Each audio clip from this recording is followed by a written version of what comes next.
We've got tax cuts that come into place today for small and medium-sized businesses, up to $50 million. Drops by about 1.5%. What sort of savings can businesses get? Well, if you're a pub or you're a supermarket, you'll save around $7,000 this year, and next year when the tax rates come down again, you could save around $12,000. That's if you're a pub or a supermarket with a $500,000 profit. These tax cuts are being brought forward by 5 years. They'll be available to some 3.5 million small and medium-sized businesses across the economy with a turnover of less than $50 million. And as you say, the tax rate has progressively come down for these companies from 30 cents in the dollar now to 26 cents in the dollar, and next year to 25 cents in the dollar. So that's a good thing for them, because that gives them more money in their pockets to spend on their business, to grow, to innovate, and to hire more people. Treasurer, just on a report in The Australian this morning that suggests offshore crime syndicates have been targeting JobKeeper, JobSeeker, super schemes. What's your reaction to that?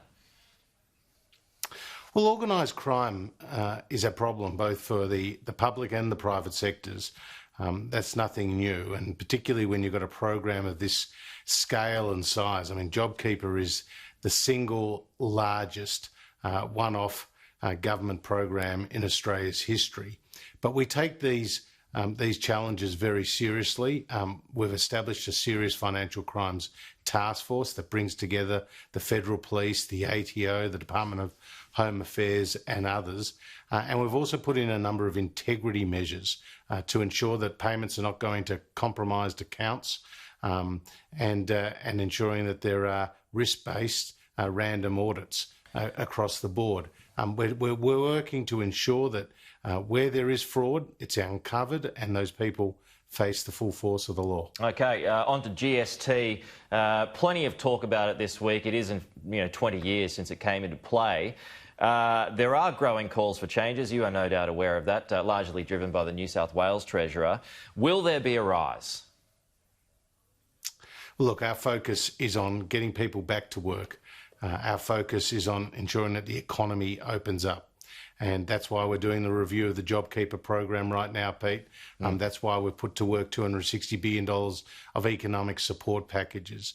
And that is our focus. Now, the 30 report is welcome. It's not the first and it's not the last report into our tax system. And Dominic Perrottet, Tim Pallas and my state Treasury counterparts, we're all working together through the Council on Federal Financial Relations, tasked by National Cabinet to focus on tax reform. But right now, my focus is on ensuring that the economy opens up. Treasurer, you didn't deny that, so is it in play? No, look, we've no plans to increase the GST, and we've been pretty consistent on that. Our focus is on lower taxes, and today the company tax cut is one that we're talking about. OK, well, the review of financial relations recommended increasing the GST or broadening the base to include fresh food, education and health. Does any of that interest you? Again, we've got no plans to increase the GST. Our focus is on getting people back into work. Our focus is on ensuring that the economy opens up in accordance with that three-stage process set out by the National Cabinet. We have a track record, though, when it comes to tax reform of reducing taxes. And you've seen that both on the income tax side as well as on the company tax side. Let's not forget, in the last two budgets, Pete, more than $300 billion worth of tax cuts have been legislated and passed through the Parliament. We're creating one big income tax bracket between $45,000 and $200,000 where people pay a marginal rate of no more than 30 cents in the dollar. That is our focus, cutting income tax, cutting company tax, getting people back into work. No plans now, but there could be plans down the track?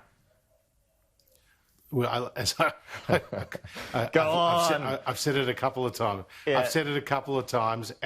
Our focus is on lower taxes, a simpler, stronger, fairer tax system.